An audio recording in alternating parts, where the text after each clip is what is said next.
evening, and welcome to another episode of the all new TTown 411 report and our community conversation. We're broadcasting live from McKinstry Studio right here in Tuscaloosa, Alabama, and we're broadcasting live on Sound Booth Radio 106.1 and Sound Booth TV. My good friend Mike is on the other end with us. Mike, tell them how can they chime in on Sound Booth Radio and Sound Booth TV.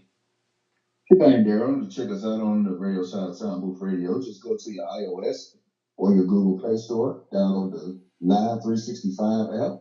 Once you download that app, then you go to the search bar, type in Sound Booth Radio 106.1. That'll get you on with us on the radio side of Sound Booth Radio. Check us out on the video side. You can go to Facebook Live, or you can go to uh, Sound Booth Radio 106.1 on YouTube. That'll get you on with us on Sound Booth TV. Well, we always have our very own Miss Veronica Taylor on the program with us. Veronica, how you doing today? I'm doing good there. How y'all? Good. That's good. Okay, the COVID-19 update for today is we're gonna start with DCH. They have a total inpatient count as of yesterday. We know they update every other Wednesday, and yesterday was their day to update. So there are 9 total inpatients with C19 in DCH at this time, and there are 5 or fewer patients with the flu in Tuscaloosa at DCH this time. Tuscaloosa right now is in the moderate transmission level, and Fayette County is back in the high transmission level. So masks are still optional due to the low numbers, but the number did increase by 1. So be careful. It's still out there, and it is being transmitted. People are still getting it, but at a much lower rate. So that's a positive. That's some positive news. Hopefully it'll continue to go down to 0. The monkeypox update, per the CDC, Alabama still has 188. They went up 1 last week, and it's still 188. Hopefully that trend won't continue to go up. Any one is too many. We're looking for that to go down.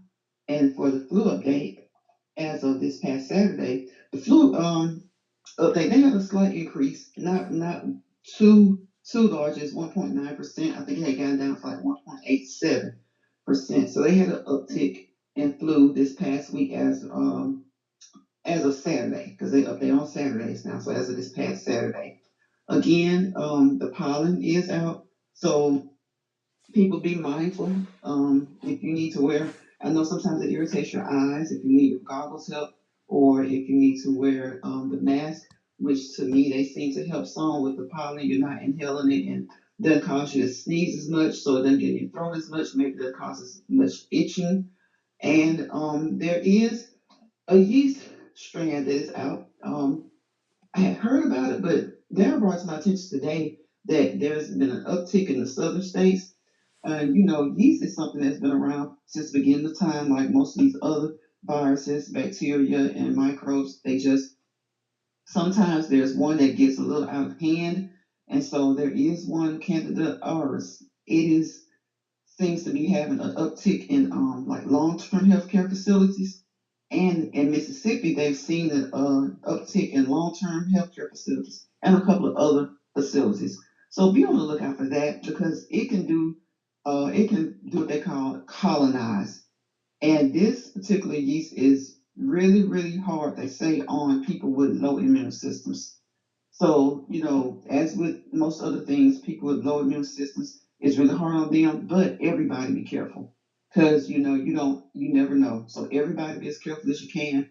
And this yeast is so bad, like I said, it can get on in the rooms and just on the walls and the bedding and things like that. So if you're working in these healthcare facilities, please make sure that you're taking the linen down to be properly washed. And if you work in these healthcare facilities, also when you see things or hear things in the news, just try to mention it in the healthcare facility, because sometimes people just go, and they don't hear about some things. Because like I said, I know about this, but I didn't know that they were having an uptick in it. So I think that they may have noticed it in the United States. They said in 2009, but there's not evidence that it may be even as far back as 1999.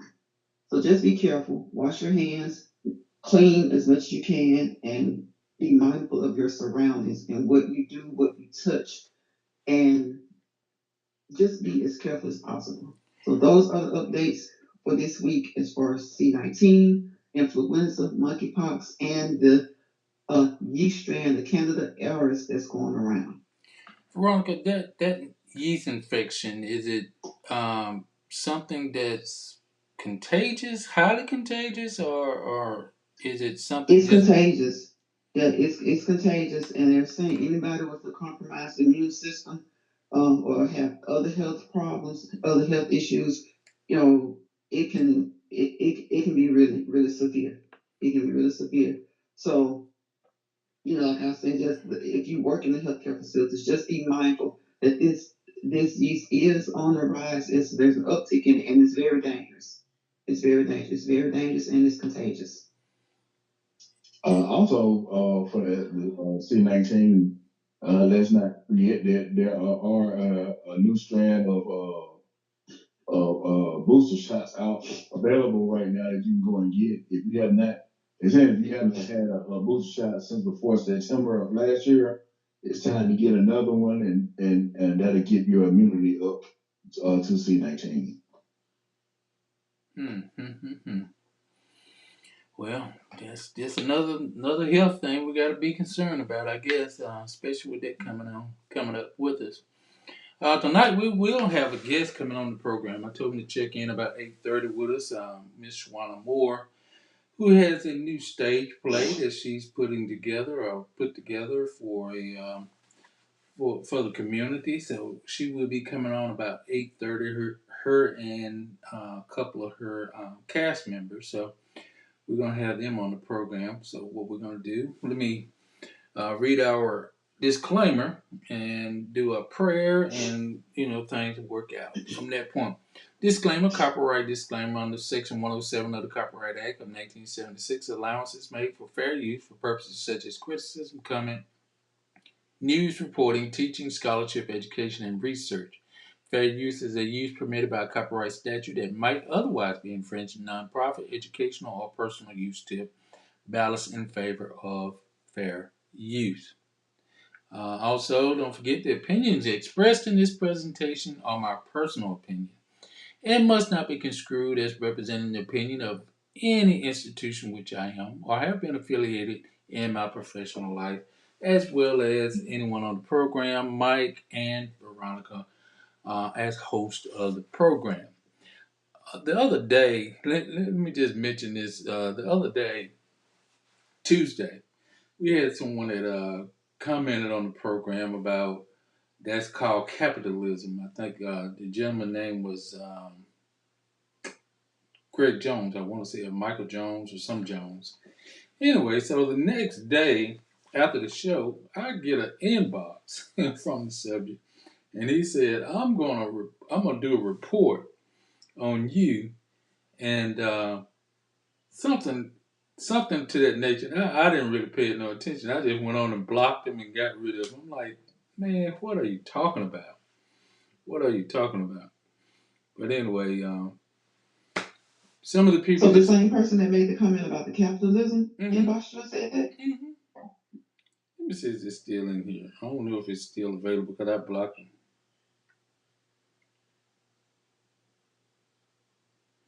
Let me see. And what particular points was he talking about that it was capitalism that he felt like was being discussed? I think we was talking about the garbage department. Yeah, the Mm-hmm. city of Tuscaloosa. I mean, it's so, but I'm so, what part? Because he doesn't know what capitalism is. Because that's what I'm trying to figure out exactly what part is he talking about that was called capitalism, and was he for it or against it, or did he just throw it out there and then inbox you and say that he's going to report you? I have no idea. I don't even know who the Because I person don't is. even because capitalism, well, that's you talking about economics and politics, a country, or I mean, it could be like a local economic or political system. But what was he talking about? I have no idea. Like I said, I don't even see them. I think I blocked them and deleted them too. So And it's not like the city garbage pickup has I mean, if I'm going to think of on as the most simplest terms, if I'm going to think of capitalism, I would think about the way something is controlled economically and financially, and especially if there's some degree of competition going on, but there's not. yeah. But anyway, y'all just join us in a prayer. I see Marcus McKinney didn't join in with us. Betty Hopkins, how you doing? Just Curtis, our very own. Just Curtis join in with us. Just say a quick prayer right now. I'm going to say a prayer for everybody. Thank you all. Heavenly Father, thank you for this day. We give you all the praise and all the glory for this day that we've never seen before. Heavenly Father, I want to thank you for your mercy. Thank you for your grace that we're above ground today. Heavenly Father, right now we're praying for all our essential workers, all our first responders, fire department, police department, ambulance drivers, all our healthcare people. And we just want to say thank you, Heavenly Father, for protecting them from all shape, forms of harm. Heavenly Father, we're praying for our governmental officials, all our pastors and reverends and all the clergy, Heavenly Father. We just want to say thank you and continue to watch over them and their families. We're praying for Mike and Veronica and all the personnel that's on this program with us. Watch over their family. We're asking that you can protect them also. Heavenly Father, we're asking that you go into the hospitals, and we're asking for a healing hand for those that are sick. We're asking that you look over the ones that are in the nursing home, all our elderly, and we're praying for them and asking that you continue to watch over them. We send a special prayer for all the healthcare workers, Heavenly Father, the nurses, the doctors, all the medical personnel that's in the records department, housekeeping, food department, wherever they may be, serving our families and friends. We send a special prayer for them and want to thank them for all they're doing and asking that you continue to protect them too.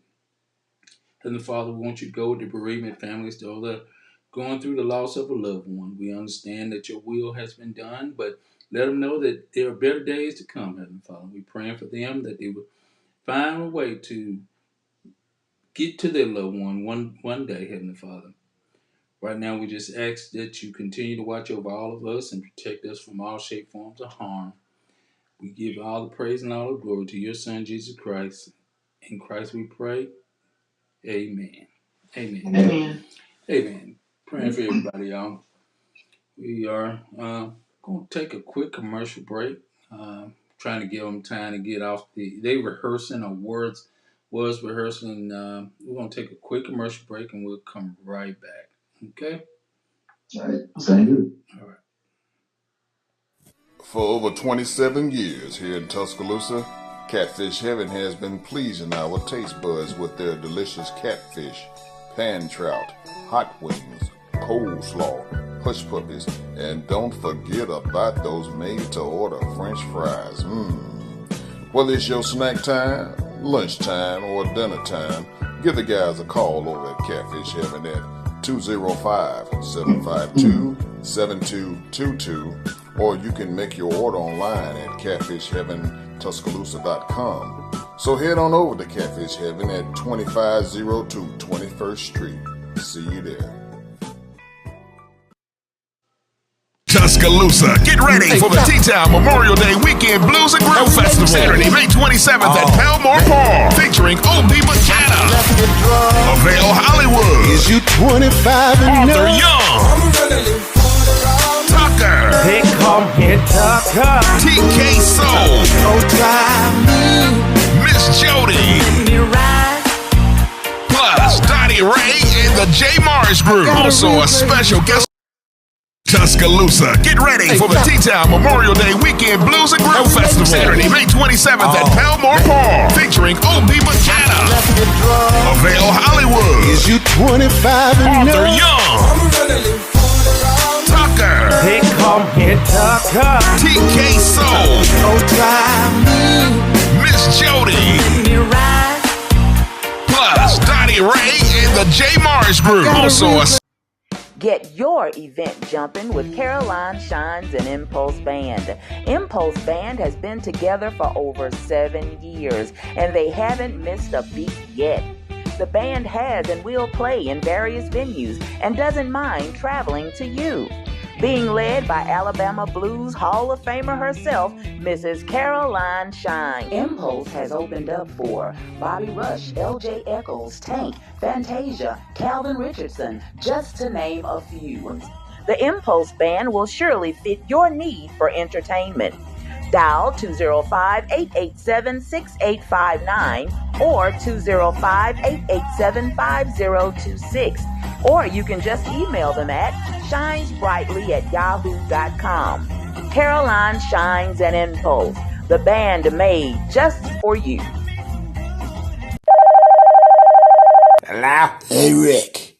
I had to call you to tell you that the food that you brought to the party last night was wonderful. It made me think about my grandmother's cooking.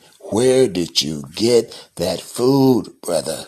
I went down to Thomas' Rib Shack to pick up the ribs, but when I got there, I seen that they had more than just ribs. I seen baked chicken, fried chicken, corn muffins, vegetables, apple pie, peach pie, and I looked around and I seen a sign that told me that they got chitlins and oxtails on Sunday.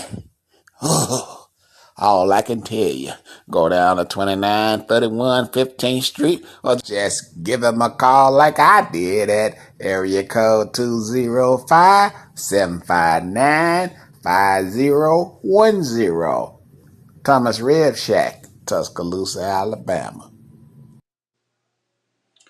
Okay, y'all, we're back. We're back on the program. We're live here, back on the program. And just want to thank everybody for chiming in, giving people opportunity. We do have guests coming on the program that's going to call in shortly. I want to say hello to my good classmate, Blunzel Jemison. How you doing? Thank you for chiming in with us tonight. We're just going to talk about this show and anything else y'all want to talk about before we get into a good conversation. Of course, we're not going to stay out too late tonight, but we did finish up. We got my good friend Jess Curtis on the phone with us. Jesse, how you doing, sir? I'm doing pretty good. How's everybody doing? Good, Hey, Jesse. what's up, Jess? Right.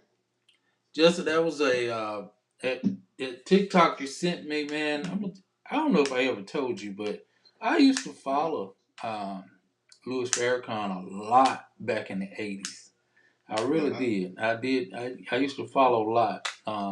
Actually, I was introduced back in '88, '89 to about Minister Louis Farrakhan back in those days, and very, very, very. He speaks very well and put a lot of ideas on your mind sometimes. Oh yeah, and being from I was raised up there, up in New York and everything. I have a lot of Muslim friends, and and my sister, she's Muslim, and very very smart people. A lot of people have a lot of misconception of Muslims and stuff and how they are, but in most cases they're very intellectual and very smart and very in tune to our people. You know, and it's some of the stuff like I said. With Minister Farrakhan. You when you listen to him, just go back and fact check to see for yourself, and 99.9% of the time, this man is not lying, you know. And so that's just, but I'm not Muslim, but I just listen, I just want to hear the truth. And if the truth is going to be told, then you got my ear. And, a lot of our truths have not been told. So it's good. I get my knowledge from here and there, reading more. Because I want to know a lot more about my people and what our accomplishments, in this world and society is. And that's why I'm such a strong advocate of CRT to these schools, because it's a lot of things like that he spoke of in that little piece there that a lot of us didn't know. A lot of us don't know. Mm-hmm. And leave it to white America. They don't want us to know, because it'll create an avenue level of influence, you know, from our people, and us being factual in history and being so relevant in history, not just in the United States, but as you heard in that soundbite from Minister Farrakhan, I didn't even know about a lot of the wars that we fought in and that we helped, you know, these other nations, you know, win, you know, when their liberation helped liberate so many other nations, rather. It's just it's amazing. You know, I never known. I didn't know that we had anything to do with Naples or anything with Germany. I didn't know any of that. Well, To be yeah, honest, you know, Japan, and you know when we was in war with Japan and dropped the bomb over there. I'm aware of those. I'm aware of that.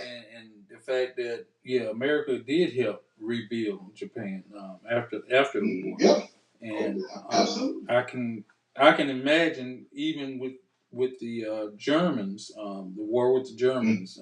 I'm pretty sure that was also true too. Now I didn't know about the Germans part. You know, I know about, you know, of course, you know, World War II. Yeah, we fought in World War II. You know, that's against the Germans, though, really.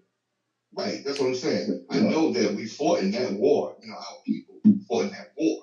You know, I'm fully aware of that. I'm talking about the other ones. You know, helping the French and all that. I mean, I wasn't aware of those things. You know, helping them in their war. You know, and helping them be liberated. I wasn't aware of those things. And see, those are things that's part of our history that's just aren't out there. Yeah. You know, people don't want it to be out there because then it just creates more relevance to our culture. You know. Well, I think it puts us in a situation where everybody would think that, where everybody would know that we all are equal as far as when everything comes down to it. We have, if you wanted to go through all the accomplishments of all the blacks from beginning of time, there's no way you're gonna put it in a month. And definitely not the shortest month of the year. But we have to fight to get just that month, and right now they're trying to take that month away from us. When you have the history of everything else is being taught in schools. Exactly. So exactly. And you know, you hit it, you nailed that right there, Mike. We shouldn't be apologetic to anything, for one. And one thing I noticed, I don't know if you guys, because I pay attention. Not that you guys don't. I pay attention to like little things that I hear and I see. You guys remember that press conference where Dion, Coach Prime, came out, and one of the reporters kept referring to him as, you know, Deion Sanders or Prime Time, whatever it was. And do you remember how he responded to that reporter? He told him to call him coach. He went a little further. He just told him to call him coach. He told him to call him, make sure he called him, put the title on my name. But then he told him rather than use like Tiffany. No, he did right. He did the right thing. He made sure if you're gonna why did his our coach when he in the two state when he is in Mississippi where there's two states. Well, if I'm gonna use anybody for a reference, I'm going to make sure I'm gonna go to the highest one. Because if you call you Mississippi. No, it was a reporter. Yeah, it's a reporter. I know it didn't have any. Well, they have any good demographics. Well, it doesn't matter. He could have said it. He could have used anybody to reference that song, but they don't call anybody else. What I'm saying is, this is about. I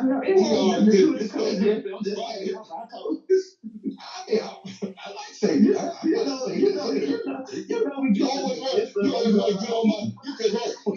my nerves. Look, down, get up off me, down. And Mike, you too, get up off me. But what I'm saying though, seriously, that when that took place, You absolutely right, because he was being disrespectful. He was being disrespectful, and I was messing with you. And so, but guess what? Well, I have noticed that about a lot of black coaches in D1 schools. They do that with Stackhouse now, Coach Stackhouse. I've heard, they always, only ones that refer to Coach Stackhouse as Coach Stackhouse are black commentators when they're on TV. It's the white guys that seem to always call him, Stackhouse. They seem to always refer. I wish more would do. I'm waiting for him to do a Dion on them. I'm seriously waiting on that. And not only him, but that coach Shackelford, is that his name? No, Stedemeyer. What's his name? Is it Stedemeyer? To my Vanderbilt coach? No, not him. The one that coached, was it VCU or something like that, or Texas at one point. He has like an African name. But nevertheless, they do the same thing with him. They do the same thing to him. Even with Coach the enemy, they're always referring to him as the enemy. Eric the enemy, offensive coordinator. Man, put some respect on these men's names. And they should require it, because see, when my take it as, see, with white folks, they don't want us to be their equivalent. Anyway, they always want to remind us that you're not equal, even when you are equal or titled. They don't want to give us the title. They don't want to respect the title. They just want to call us our name, just so to remind us or remind themselves, well, he's not really, he's a black coach, not a coach.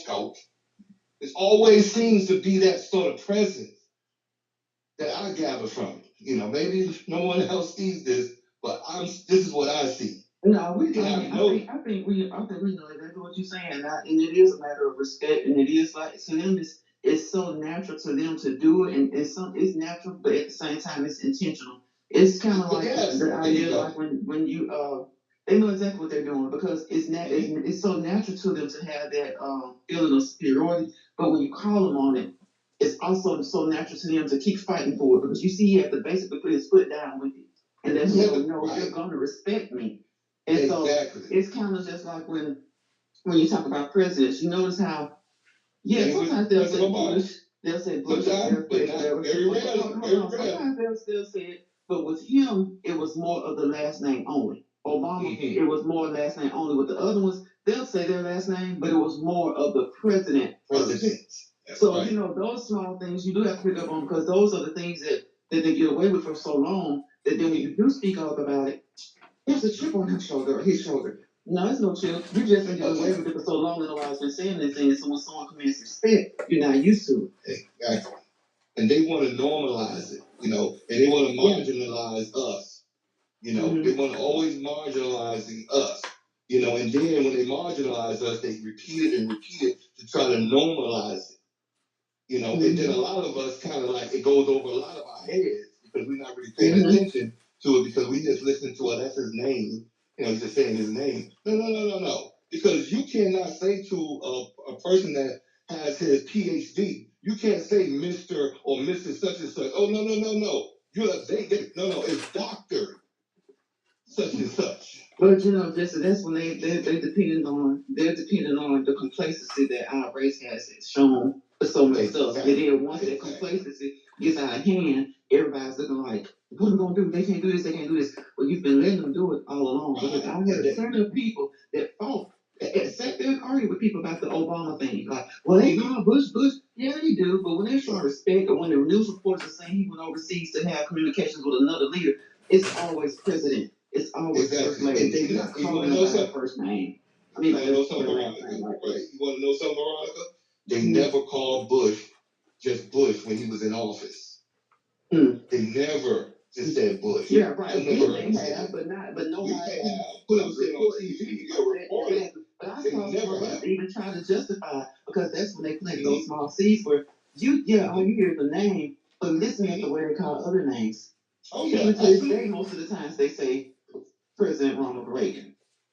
They don't say, well, when Reagan was in office, and there's a few, but and maybe street people, but not those people who carry the weight of the name. Mm-hmm. And still say President. Some of them still say President Trump. They still use that. You know, you got some on CNN that call him Donald Trump. Now I see that some of them on there because they don't really like him anyway. You know, but you go on that Fox station and really there's still people on all those stations that literally call him by his former title and his name. You know. Real quick, we do have Miss Moore on the line with us. Okay. Hey there. Hey, how you doing, Miss? Hey, how you doing? Hello. Hey, I'm good. How you all doing? Doing good. Doing good. All right. We want to hear we got about a new play coming out. Yeah, go ahead, We Mike. do. It's May the 20th and the 21st. Okay. What's the name of this one? This one is called "That's the Way Love Grows," and it's going to be at Stillman College, Birthright Auditorium. When are the tickets going on sale? We have the tickets available right now. $15 in advance, $20 starting May the 13th. Okay. So tell us a little bit about this particular play. As y'all know, Miss Moore just did the My Black is Blue play last year in August. In August. And it was highly successful, right? This one was at the Alberta School of Performing Arts. Yes, and it was you had sold out shows going on. I actually thought that you was gonna have to make some more shows for that particular one. So what's this one about? Okay, the storyline of this one is it's about a young female doctor, Dr. Yasmin Gibson. She's a surgeon, and her husband, and she's played by Jasmine Holly. And then we have her husband, who is a former NFL player, played by Al Williams, whose career ended in an injury. So now he doesn't know who he is without football. So this is going to chronicle their journey with her career being at an all-time success, and he without a career. So he's struggling through that whole process, and it's just going to show their journey. And he's gonna start hitting that bottle pretty hard, trying to deal with what's happened to him. So I have Jasmine here beside me and Al, and they're gonna, you can talk to them and they'll tell you about their characters and all that good stuff. So they right here beside me. Okay, so we got the stars of the play on with us tonight. Is this the first time you guys are working with Miss Moore in one of her plays? Hi, my name is Jasmine. This is actually my third show with Shawna Moore. And hi, my name is Al Williams. This is actually my first play with Moorshot Productions. Okay, well, Great. So you said this is your very first show with Miss Shawna Moore. Yes, that's correct. Got any nerves coming up, or are you feel like you pretty much prepared for everything? We getting there. I mean, it's not my first play, but it's my first one with Moorshot Productions. But we're getting there. We're getting better each practice. So we had a really outstanding practice tonight. Got fussed out a little bit. These guys are the ultimate. Hey, these guys are the ultimate professionals. That's my chemistry. Well, I'll let. It's even better with each rehearsal. You have to kind of tone that role of a wife who's like fed up with her husband but still love him and willing to fight for her marriage, but at the same time, she's doing a little bit too much drinking, a little too much back talk, Okay. So it's definitely got a tone of that, but it's getting there. We're getting there. Okay. Yeah, I agree. Like I say, each practice, the chemistry is getting there. We're getting the lines down so that way we can be impactful when we do put on this ministry. So we're getting there. Have you ever played football before? Is this something that you're familiar with to get you prepared for this role, or you just did some studying? Well, I played some junior high football, but I did used to drink a lot back in the day. I got that part down back. But no, honestly, I think it's more of just the struggle. Just like, it's showing black men that we do go through things, but we don't often use our village around us. We internalize as men because we just think that, I'm a man and I'm supposed to be able to handle the pressures of the world, but a lot of times the outlets are right there in your face and we reject those outlets. But in this play here, we want to know that there's a lot of manis out there, and not just about alcohol, but there's a lot of undealt with things, single parenthood, no fathers in the home. There's so many things that men go through and they just bottle it up and just keep going. And what's that old saying, say men don't cry? But we want to make sure that manis out there know that there is an outlet and they can be better men. All right, I like that. That was good. It was. Yeah, you saw that one right on up. The role as the surgeon or wife, and the successful black lady, black woman that's still trying to be supportive to a man. Mm-hmm. How difficult was that for you to get into? It was pretty difficult at first because I'm not married, but it's kind of like we feed off of each other's energy. So when he's angry or he like gets loud, I get loud back. Because he's feeling down, I try to lift him up, feel his emotions. So we kind of just like play off of each other's energy. Okay. And the thing about it, if I may interject, this is Shawna. The thing about it, the role that Jasmine played in the previous play, she was the co-star in the previous play. I mean, it was totally opposite because that relationship was super lovey-dovey, super, very good. There was always good energy, always hugs and kisses and love. And this right here is totally opposite. You're not going to see that. So in that way, it had to be a challenge to go just in August from that relationship to this relationship. But at the end of the day, she loves her husband. I mean, no matter how much negativity or how much alcohol, she loves her husband. And she's really trying to be that supportive wife. So we will showcase that in the marriage. But we all know that marriage, is not always lovey-dovey. It's not always, there are some hardships in every marriage. But we show her standing by her man, and we show that no matter what he throws at her, she's still willing to be that. She don't take no mess now. Don't get me wrong, because she's not that woman to just stand by and be mistreated. She a little video thing, but she stands up to her man. That's for sure. Them be the ones that usually do it though, to be honest with you. Yeah, they normally the feisty ones. So how did you come to think of this particular play?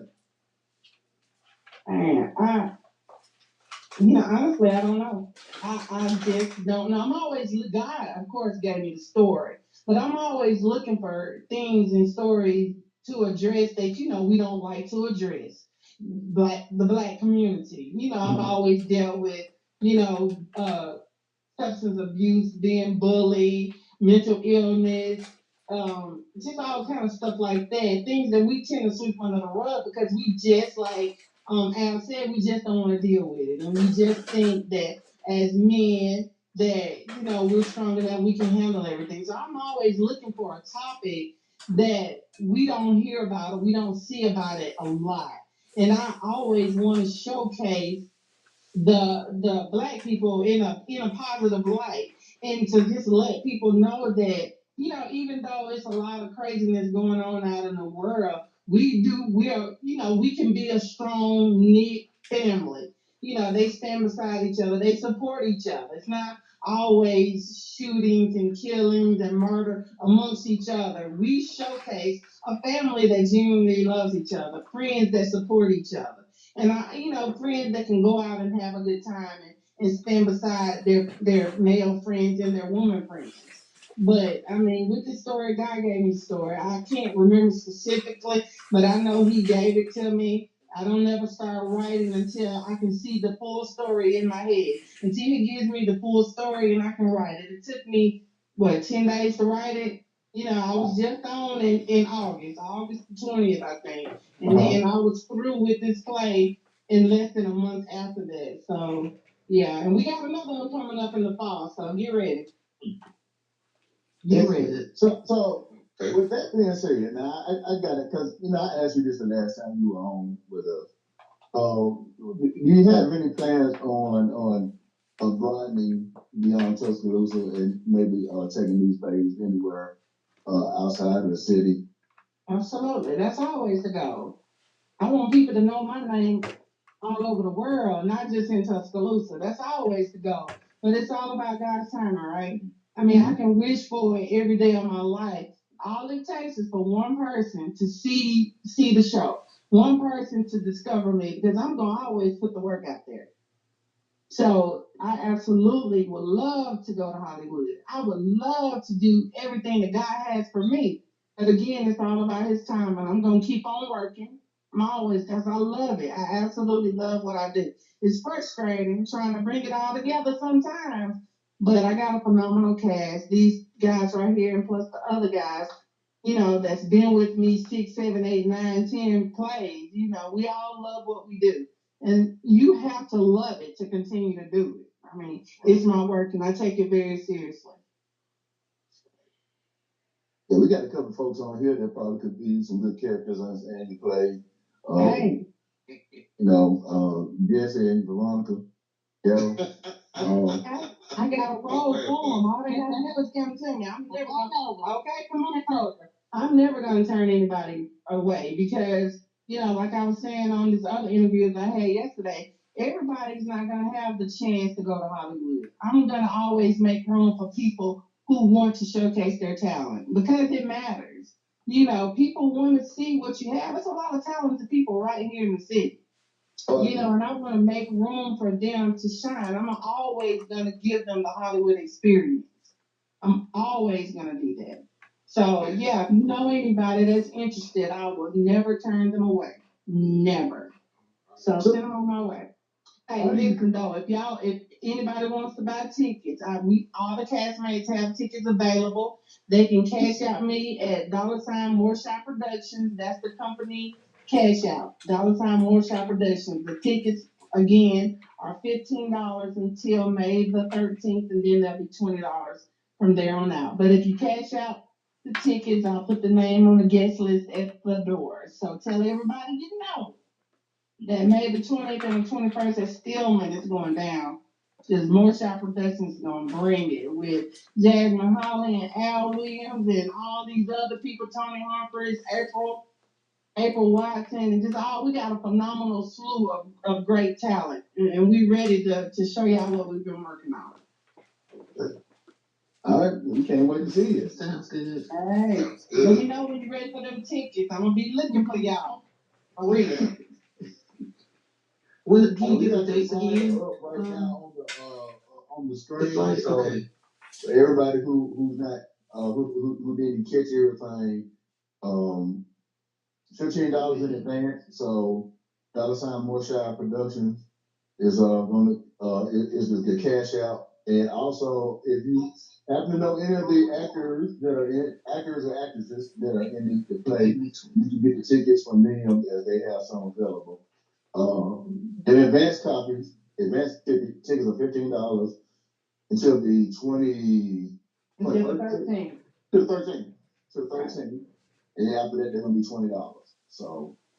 Yeah. We look forward to seeing y'all. We want to sell a sold out crowd this time. So y'all make sure y'all tell everybody you know that it's going down. It's still Birthright Auditorium. It's going down. Birthright Auditorium. Yes, sir. Thank you so very, very much for calling in tonight. But I almost said it, but I ain't gonna say it because I know that they're. I'm gonna say break a leg to all the actors and the actresses in the on stage. And congratulations on putting on another play for us in Tuscaloosa. Y'all say y'all want things to do here in Tuscaloosa. Here it is. Mm-hmm. Here it is. Right. Yeah. Sure. Something positive. All right. Well, thank you so much. Thank you. You guys. Thanks. All right. You have a good Thank you. I appreciate you. Seeing y'all. Thank you. You all too.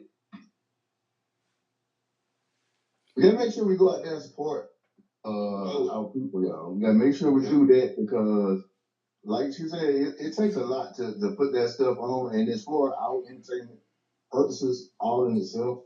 So, yeah. And I mean, a lot of people, I've heard from people that have gone up there, and actually, I know one of the people that's in one that's been in several plays actually, and they enjoy putting on those plays, and you actually enjoy watching those plays. It's very professionally done. So, and it behooves you to go on out there and check it out.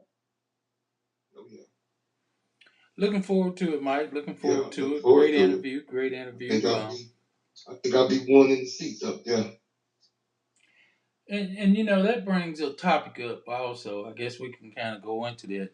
How many men actually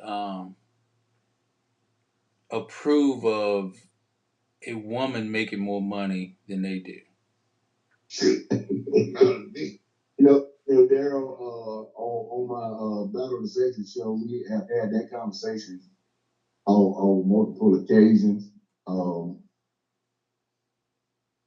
I don't think that there's a lot of guys who have an actual problem with it until it's actually thrown in their face.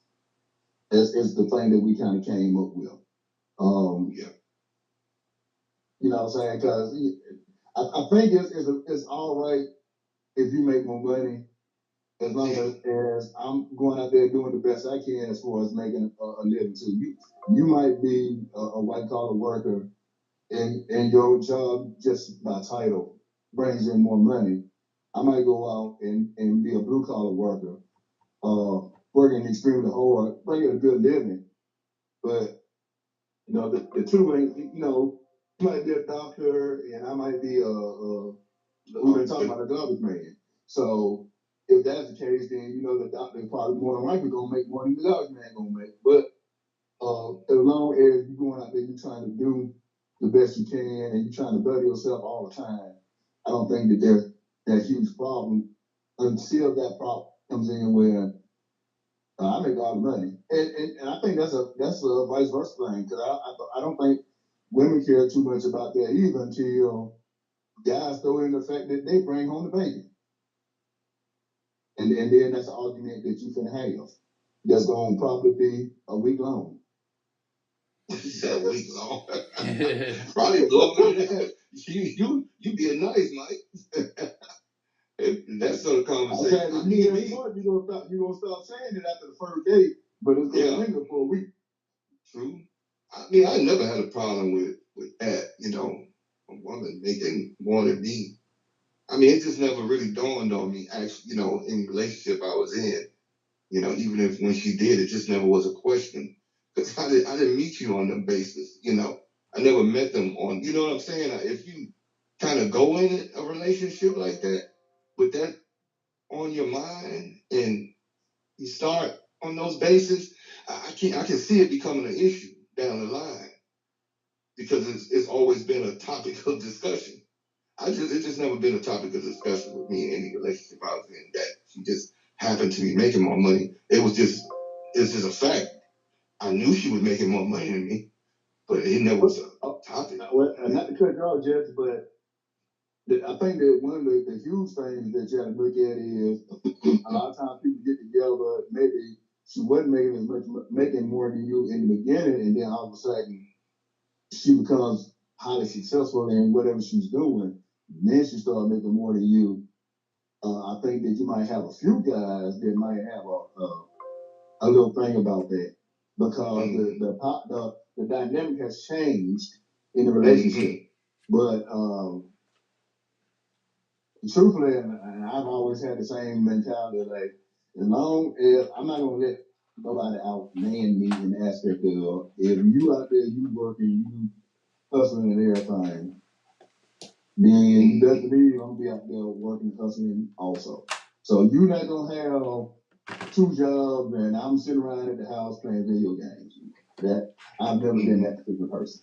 But Mike, it's yeah, women. but them things, yeah, go ahead. No, I was just gonna say it is some women that are proud of having it that way though.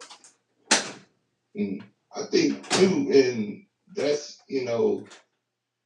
that woman, if she, all right, if y'all met and your income was, say, it was, you made a little more when you met, and then she got a raise, and then she started making more, then she changed. Say, like Mike was saying, the woman changes. Then that's not who the person he got with is not the person she is. You know, she was lying to him in the beginning because she got with him. Apparently, he was okay for her and enough for her, but he couldn't have been if all of a sudden she gets a raise and make more. Now it's a problem because I make more money. Then that's a character thing, and yeah, a lot of people. Some you're right, Mike. Some guys they go through that.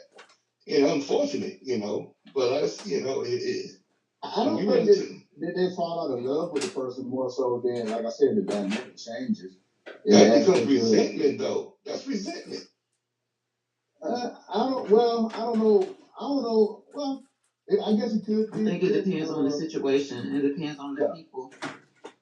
Yeah, it does. But because I know it's some women. Excuse me, I'm sorry about that. Go ahead, Jess. I was just trying to hear my girl.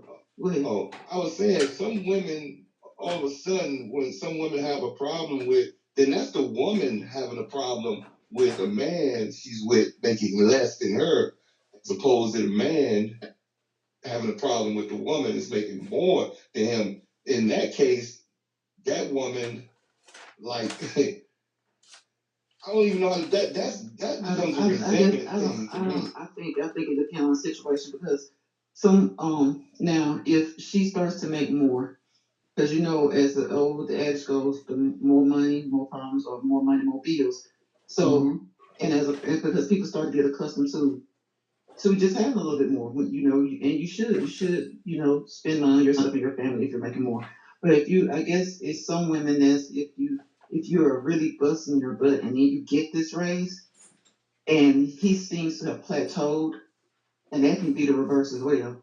If you both have a set of dreams or goals that you have, see, a lot of times people don't even set out a strategy. They don't even have a plan in relationships. There's married and unmarried, because there are some people who don't plan to be married, but they want to be in a long-term relationship. So to me, that's just basically coming out marriage. I just think a lot of relationships, they don't sit down and think. They just automatically assume, well, as long as we're making money, we good. But then you get the other person here, it may not be that they change, because sometimes, like I said, people be married 50 years and they change, or you thought and you didn't. But I think if she's elevated, it's been, say, 3 years into the marriage, and she's gone, she's gotten this big raise. Okay, year two after she's gotten this big raise, he's still kind of plateaued, and she's encouraged him to, ask for more, seek more, do better. But he's okay. But she's still being promoted, then that's going to be an issue. Okay. And I think it's going to be an issue in the reverse too, especially if you're both goal oriented and driven people. Now, sometimes people take on the role of just being a housewife. It's not going to be an issue. Some people take on the role of being a house husband. It's not going to be an issue. So I think it just depends on the situations. Yeah, that's true. I just when I look at it, even though the situations can be different and it depends on the situation, I think all the problems come out of from animosity because when this sort of behavior attitude it develops because of a situation change. And and then when the situation changes, especially we all know finances number one take on marriages, dissolving in a lot of cases, 90+%. But a man can go through his whole marriage and make more money than a woman, and it never becomes an issue. It only seems to become an issue when the woman starts making more money than the man. So That's the But it can problem. become an issue from either side, though. If she's making the most money, it can become an issue because she has an issue with it. Like I said, if he's plateaued and he's not adding more, or it can become an issue if he's not okay with it. Rarely does it become an issue with a man when he's making more money than his wife or his woman. Rarely does that be an issue. It's always an issue. I think the newer days is less of an issue, but I think all traditional days it was no times are changing. So I think back in the day it was more of an issue than it is now. I think these times with these younger generation, young guys don't care. The young guys don't care. But that's what I'm saying. I think it used to be an issue more than it is now. Well, as far as I'm just saying with me, and I'm an older generation, we all the older generation.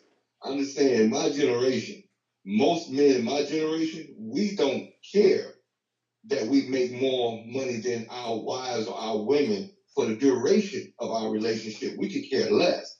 It seems to be the other way around with women from our generation, that they seem to get, some sort of animosity in there when they start making more money than us, then it becomes a problem because they're looking at us like, you need to elevate yourself. You need to catch up to me.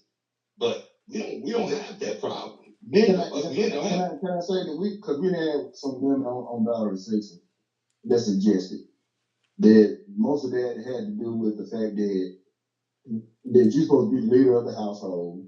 And if you're the leader of the household, but I'm taking care of everything, how can I look to you to lead? And that's when I think you start running into problems because the dynamics are changing. Times the dynamics have completely changed, and baby, I don't think we need to get this right now. I don't think we can afford this. And she's like, yes, we can. I can. You probably can, but I can. Right. Okay. And it can be reversed as well. So it can be reversed. You feel some kind of way because you know what I'm saying, he had made a decision or he was trying to talk to you about it and you were like, you kind of like blew him off. And because you make more money. Yeah, because you make more money. See, once again, it becomes a problem. When a woman makes more money than a man, it always becomes a problem. Yeah, but guys, never the other way around. Because if you make more money than your female, and you go out and she's like, well, babe, I don't think we need this right now. I'm gonna get what I want. I'm gonna bring the money up in here. That's the exact same type of thing. So back in the 90s, I got a couple of uncles that's mad at it. That big flow model TV that had the projections in it that you couldn't sit up on because if you sat too close to it, you couldn't see it. You wouldn't put that big joke in there, and she was like, well, why we need a big TV like this? Because I wanted it. You know what I'm saying? That's kind of, I haven't seen folks say it. I wanted it. I make all the money in here. So I wanted it to be like that. Okay, check this out. Because sometimes, I'm just saying, just for the sake of us having this debate, sometimes with men, when we want to purchase things like that, normally everybody benefits from it and has utilization of it. Most of the time when women want to have big expenditures, it's normally about self. It's only just about them. For their use. Thank you, Mike, because he needs to do the download of sex because he's starting to sound kind of chauvinistic. No, I'm just putting out there what the world is. You're sounding chauvinistic because you're saying what you're because Jesse, because I can see Jesse. We know you Jesse now. We already see it in your tone. We hear it in you about to get theatrics. No, you sound no, Mike heard it. That's why he didn't co-sign it.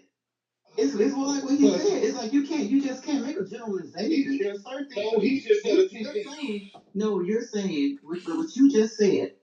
Of many women and even some men this day would have taken that as a chauvinistic comment. Well, when men do it, it's going to benefit the whole family. And it's like Mike saying, nah, it's going to benefit you the most first. That's probably why you're making the move. But you just said, but when men do it, it's going to benefit the whole family. But when women do it, it's usually self-gratification. Come on now, anybody that's, hold on, Jesse, anybody that's want to make a move like that, 9 times out of 10, first is such gratification, but the way you put it out there, when men do it, it's for the whole family or more people going to benefit. You know how many women, and now in this day of 2023 with the LGBTQ, all these other alphabets, would disagree with that. They would sound like a chauvinistic comment. Okay, maybe let me sort of reword it a little bit, because I can see where someone can take that in that manner. Why you thinking about how to reword it? I'm gonna say that with that TV, for instance, that I just got through naming. I know for a fact that I've seen a lot of ladies that was content with a 32-inch TV, and then I always want bigger. And so they're going to get that bigger TV, and the first thing that lady will say is, "Why do we need a TV that big?" And that ain't benefiting the whole entire family. That's benefiting you. The whole entire family might wind up watching it if you allow them to. But most times, that just put somewhere on, or just passing through. To watch it. Right, or they just passing through. Absolutely. So I mean, both sexes can make that type of determination, or right on any of that stuff. Now, generally, if we talking about stuff, if y'all were talking about stuff together, hey babe, we need a new refrigerator. I want this TV. Then you buy the cheapest refrigerator and go buy the most expensive TV. Come on with it, Mike, because refrigerator, and that refrigerator is what's going to definitely benefit everybody. Absolutely. I don't know. I would buy a good refrigerator. I ain't buying a cheap one. That's for sure. If you're gonna put something like that in the house, you put. See, okay, so that's where you fall in one of those categories where we can't generalize and say you, but we pretty much think the way, but like what we're trying to get you to understand, that's not. In this day and age, it's not a generalization.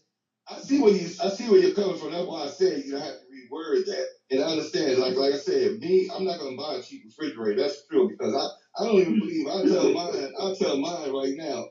I just talk to my granddaughter, she runs track. And I say, no, sweetheart, what we do is we're gonna buy the best pair of sneakers you can get, because they're the ones that is gonna be more, durable and for what you're doing, and they'll last better and you can perform better because they're not cheaply made. Now, anything you put on your feet, I believe you're going to spend your money for it, especially if they're comfortable and they're good quality. Because I'm going to spend the money that goes on my feet, more than I buy a shirt. A shirt, I don't care. I'm going to buy a shirt for $6, $6.99. I don't care. But put on my feet, oh, you better believe it. I'm going to pay for those because I got to walk in those. You see what I'm saying? So, yeah, I kind of, justify the means where it's necessary with me, as far as I'm concerned, how I spend money. You consider to be necessary is the point there. You did kind of say, like you said, you buy a shirt that costs $6, and a lot of guys, well, back in the day, a lot of guys would be like, I just need clothes that fit. You have gotten into a whole other level of guy now that they're going to be trying to look fresher than they trying to look as fresh as the ladies trying to look. That's when I was young, when I was young, 20s and stuff like that. Yeah, fashion was important. Well, you get older, you know better. You know better, you do better with your money. You know what I'm saying? And you don't carry that all the way on to your up age when you mature and money can be spent better. I'm just saying, I still now to this day, I'm gonna buy what goes on my feet. I'm gonna spend money for that. I got to see you on Sunday, just I believe you be stepping out on Sunday. I mean, I got nice clothes. I got nice for church. I mean, I have nice clothes going to church and stuff like that. You know what I'm saying? I have that. But when I don't go in like when I'm out and about, I don't need to be in anything extravagant out and about or whatever. That's what I'm saying. Casually, no. But I understand you want to put on something, your nice clothes and everything, but it's not a priority. When I was young, I wanted to, if I got to go to church, I want a nice suit to go to church in. When I'm out and about, I want those sneakers, those jeans, that shirt, whatever accessory I had to go with. I wanted to be the top notch because I was young and I was spending my money like that. When you get children, your grandchildren, you tend to you prioritize things things that are necessary for you. We've been listening to everybody, and somebody who's been suspiciously quiet, after he asked a question, is Eric. I noticed that, Mike. I appreciate you bringing that up. What's your opinion on the whole time? What's your take, Doc? Hey, shoot, I'm all about both of us making that money. You know, I have no problem with a woman making more money than I do. Amen. I think you know, when it comes down to spending now, I'm a cheapskate on the side now. Mm-hmm. I'm a cheapskate. I'm more conservative when it comes to finances. I would say. I think you can't have I don't think you can have a successful relationship unless one of you are frugal. I say that the nice way, and one of because you don't always have somebody who's kind of more loose with the funds than the other one. So you got to have somebody to reel each other in. Sometimes it's the lady that reels everything in. Sometimes it's the guy. It is. So, but I don't foresee it. I don't foresee it being a good relationship if both of y'all out there spending money all willy nilly. But see, that's what I'm saying, Mike. I mean, that's all I'm saying is that you want each other to purchase things of necessity anyway, but you want also to at least get some stuff that can be beneficial for everybody. I've dated women that they wanted expensive purses. They want expensive shoes. They didn't have to have the expensive shoes or expensive purse. They had to pay $200, $300 for a purse.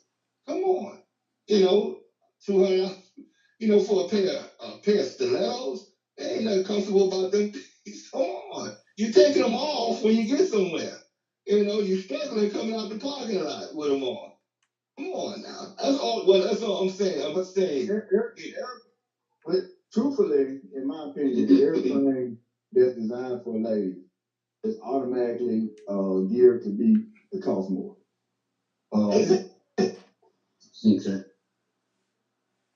Designed for the ladies to like it, guys to go and get it for the ladies, and so you gonna spend the money for that. Yeah. There's you probably know a lot of ladies that got jewelry boxes full of jewelry that they probably don't even wear it all the time, and now they sit in the jewelry box collecting dust. Don't even wear it. We got a caller on the phone with us. Go ahead, Kai. Hey, everybody. How y'all doing? What's going on, Kai? What's up, Kai? Hey, Kai. I was sitting here listening to you guys talk about money issue. I'm like Daryl. It didn't matter to me whether or not my wife made more money than I did. I actually applauded her and pushed her to get more money, because knowing more money means more money for us, not just her. There's more money coming into the house and more or less leaving out. I think the problem is when men or women start making more money than the other, you have to be mindful that you don't try to emasculate the man or the woman. Now, if you got more money than they do, and start saying, "See, this is my money." No, it's not. It's y'all's if you're married. It's y'all's. And so she shouldn't look down on him. And I see a lot of that going on now. They look down on me. That's what I was talking about. So they're less than them now, because now they have a high paying job. But the focus should be, okay, this is money, extra money or more money we bring. I'm helping bring into our house to better our house, not just to better myself. And I think that's the main focus that's lost. Right. And you want to know something real important? At the end of the day, and we all know this, men, at the end of the day, if your house fails, whose fault is it? Who we looking at? It's gonna come on the man. Regardless, I don't care who making up more money. It doesn't matter how much money she makes money. It's gonna fall on the man all the time. Everybody, I'm looking at Dal if his house falls. I'm looking at Mike if his house falls. Veronica, I'm looking at her dude as to how their house falls. I'm not looking at them women.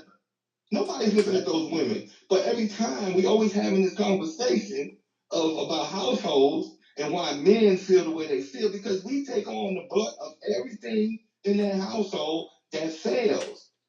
Yep. So if it's gonna fail, at least we should have a woman that's gonna stand by the decisions that we make for the household.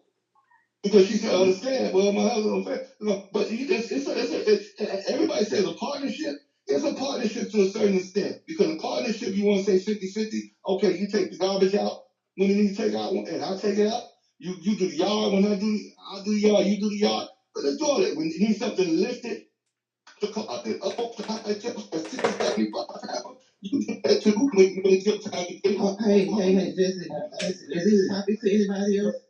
No, your phone. It's the phone. Your phone was breaking up. Oh, I'm sorry. I was going to say that was because Black Girl Magic just got through cutting you off. You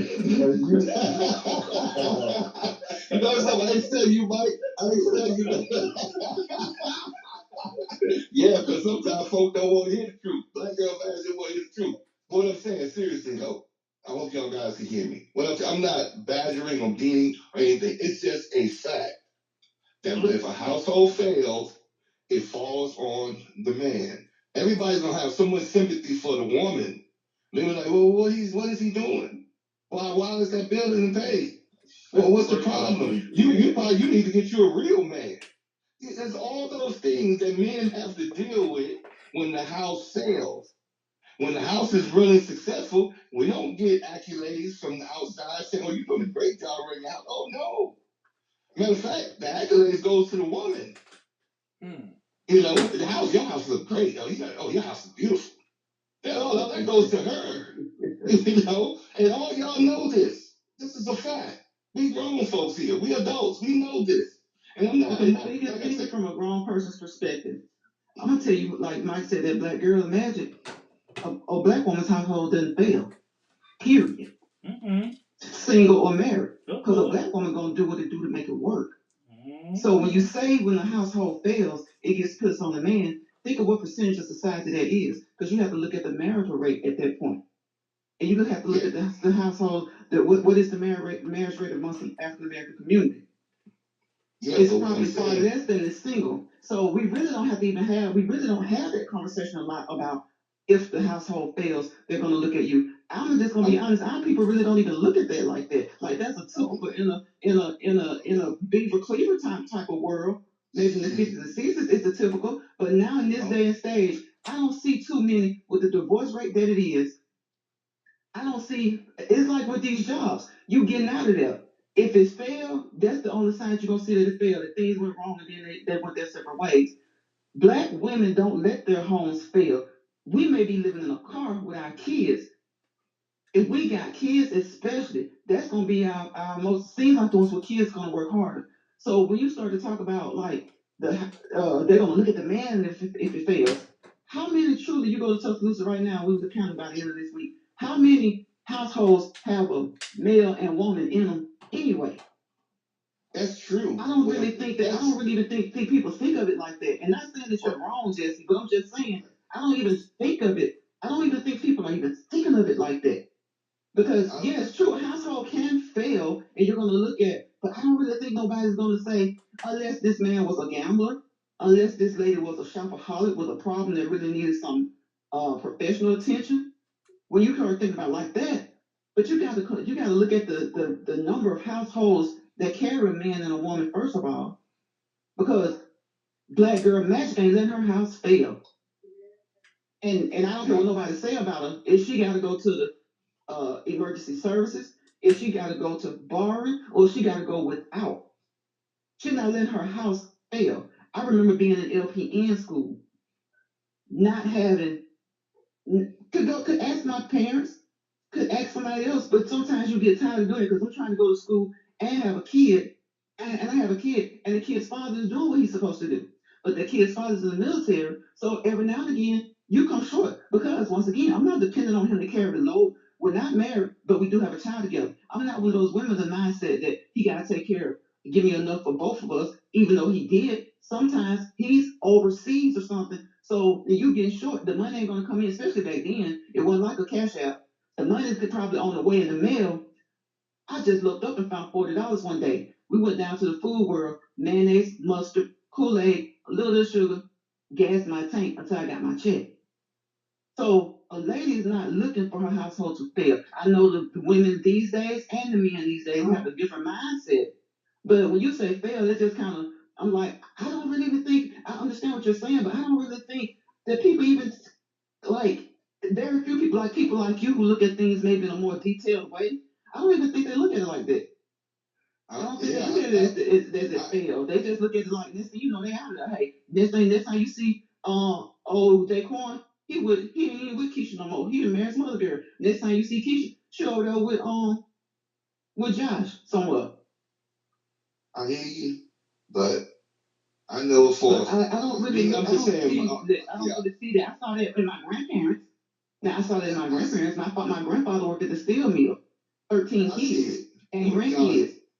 Now he would have taken that on as if these kids ain't eating, he failing.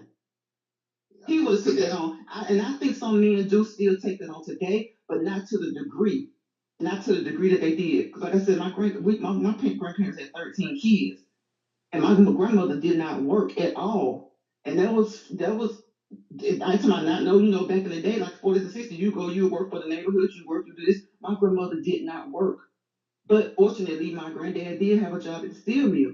And when the older boys started, because it was 9 boys, when the older boys got up, they were able to get on the steel mill and stay home. Kind of like a lot of people having to do right now because this economy and things that's going on. But had the kids not eating, or they been hungry even, then exactly what you said, he would have felt like, hey, looking at me.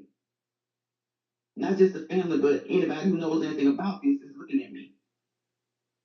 Yeah, I just know, I just say, I know in my circle of guys I know, we feel that way. And they felt that way. And we had that discussion years ago, and I know those guys.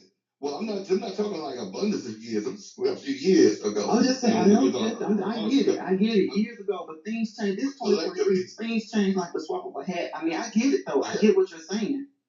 Yeah, but some things and some mentalities are what they are. I'm just saying, guys I know, we know as when you be head of our household, we gotta make sure that household right. Because we all knew if anything went wrong in it, everybody's looking at us.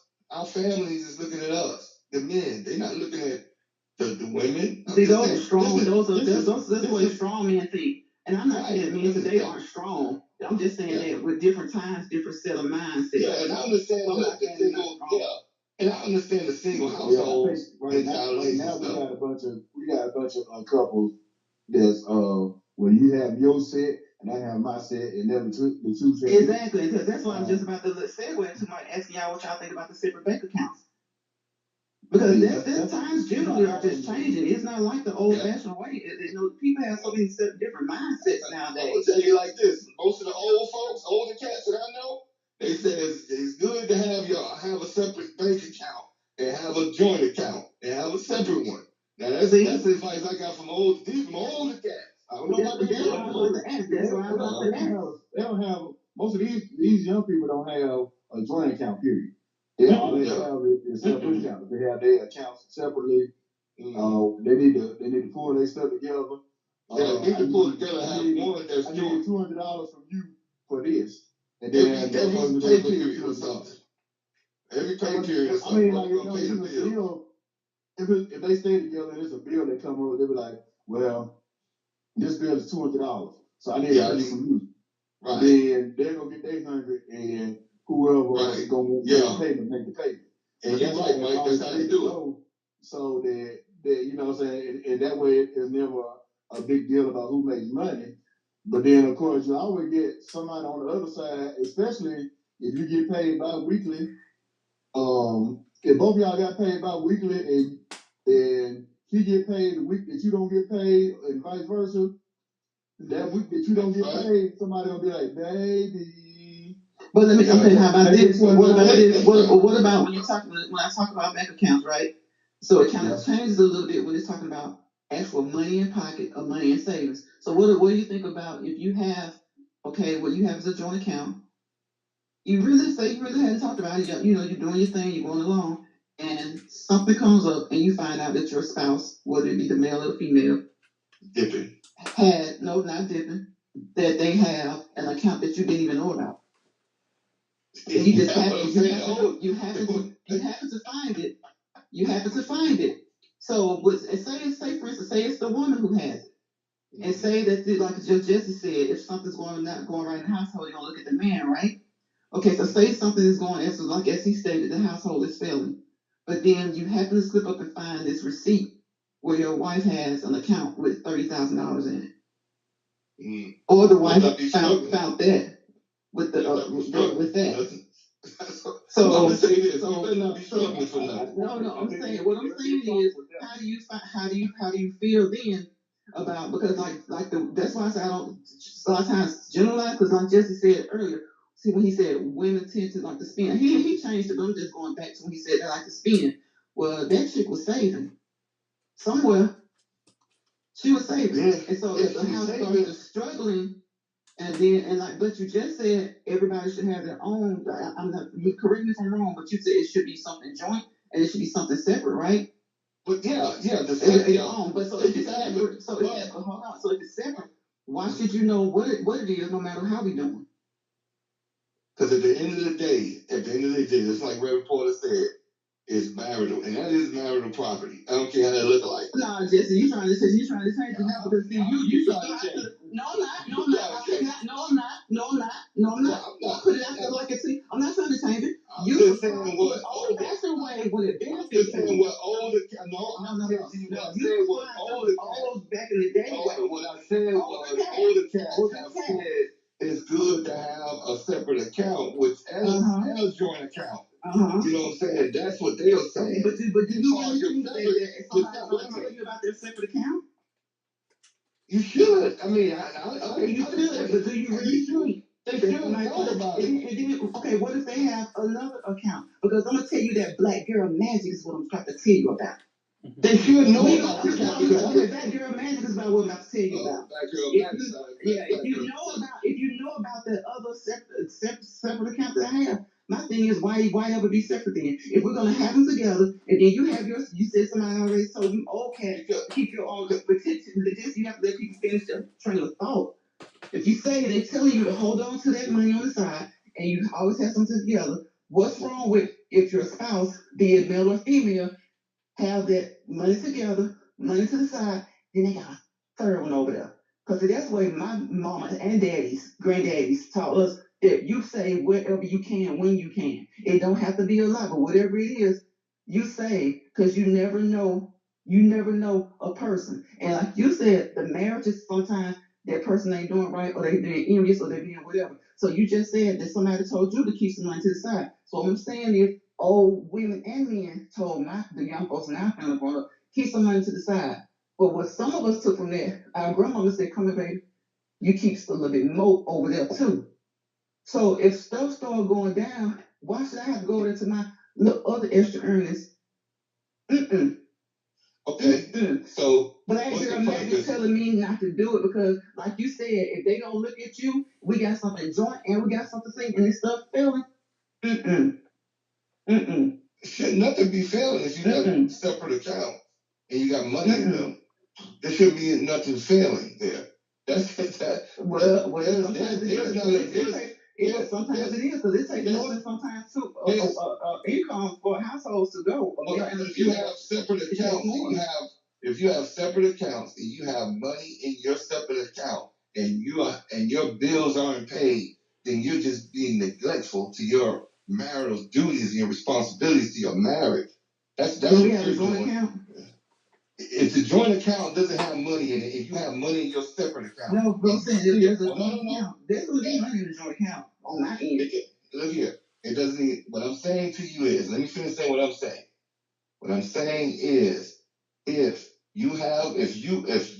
that person and his wife has a joint account and they have separate accounts, and that joint account is not paying the bills off, and they both have money in their separate account that they don't want to go into. Man, who does that? That's insane. No, I didn't say that. I didn't say they both. I didn't say they both did it. I didn't say that. It doesn't matter if one or the other does that. That is the reason I go to that is because you said that your man's gonna be looked at as a failure. Now, personally, a man is not gonna allow that to happen if he has money anyway, because he knows what everybody's gonna look at him. You gotta allow somebody to finish their thought, Jesse. Your anxiousness and your over eagerness to answer. You can't. It's almost like you think you know the question before it's said, or the statement before it's made. You started. I'm trying to answer. Go ahead. Okay. So what I'm saying to you is that as far as accounts, if you're gonna have a joint account, that account, honestly, if it's joint, it should never struggle. That single account, to me, in my opinion, not saying that I'm right or wrong, but I'm right for me, that single account is the one that should struggle. So what you said earlier, as in you shouldn't be, then that happen. That's true. The accounts that you have together should not be struggling if you both or one of you have a single account. But my question is the fact about what I'm trying to get to is, what if you don't know and you find out later? I think, like I said, you find out they had $30,000 in there. So you're saying that that person basically allowed whatever to fail because they didn't say, well, hey, babe, I got this over here in this account. When the mutual account got dry, is what you're saying? Is that what you're saying? That they're letting it fail because they had the $30,000 to the side and they didn't, let you know about it? No, that's not what I'm saying. That is not what I'm saying, Veronica, at all. Nowhere near what I'm saying. Now, can I say what I'm saying? Can I say what I'm saying? If there are two accounts and there's a joint account, first off, if you're both contributing to this account and that account is for the household expenses, no, it should never dry up. Every month it should have what those expenses to the household is required of that joint account, because that's what that joint account is for. It's to pay the household expenses, grocery, mortgage, car note, insurance, gas, those sort of things. If you want a gas card, have a gas card. That's also too a part of those household expenses. Now if you have a separate account on the side, both of you or even one of you, and say some happens where one of the cars break down. So that's an extra expense that's going to be taken out of that joint account. So that money has to be put back, because when it comes down to paying the bills, then that account may be short. If that person, maybe the husband or the wife, has money in their separate account, it's their responsibility to take some out of that separate account and put it over there in that joint account to make up for it, at all costs. Because if you don't, then you're going to have a problem at the end of the day. The responsibility doesn't stop as far as what the married couple has for the marriage. Those responsibilities don't stop. Even if they do have separate accounts, they still have a responsibility to the marriage, first and foremost.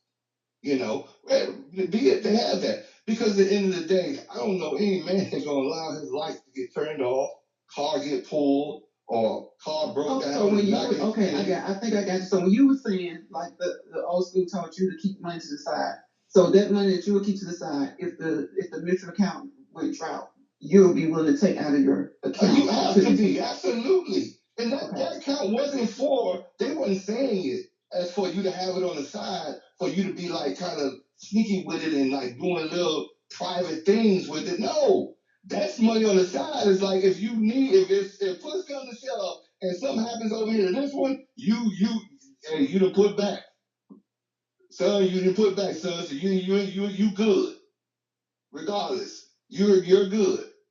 It's not for him or her to go out and kind of buy lavish things for themselves and treat themselves to all the nice things, without tapping into the joint account. This is my money to do what I want to do with it. No. Yeah, that's your money. You got your money over there, but let's rest assured. If something needs to go over here into the main account, which is that joint account, which is the ones that's for the marriage, and the final. So basically, what you're saying is that you don't have a problem with your mate knowing about the other extra account. No, I don't have a problem with that. You know, because you got to save either way, and some spouses are better savers than others. But see, I think that's where the problem will come in.